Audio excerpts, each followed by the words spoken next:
ኢየሱስም ደቀ መዛሙርቱን ቤተሳይዳ ወደምትባል ከተማ ከእርሱ ጋር ወሰዳቸው።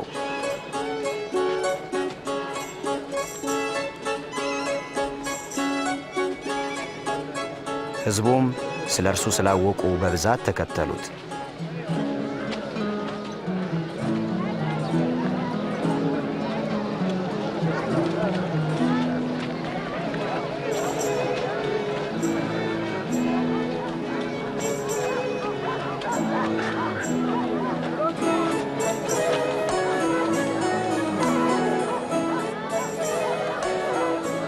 ቀኑም እየመሸ ሲሄድ ጴጥሮስ ጌታ ሆይ ሕዝቡን ሸኛቸው፣ በዙሪያችን ወዳሉት መንደሮችና ገጠሮች መሄድ ይችላሉ።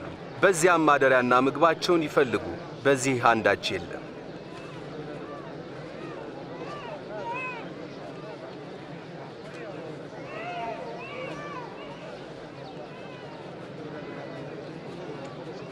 እናንተ የሚበሉትን ስጧቸው።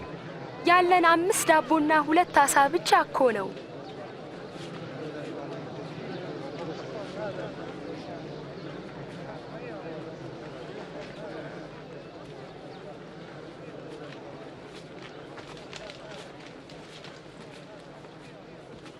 የዓለም ንጉሥ እግዚአብሔር ሆይ ከምድር በረከቱን የምትሰጥ ይህን ዳቦና ዓሣ ባርክልን።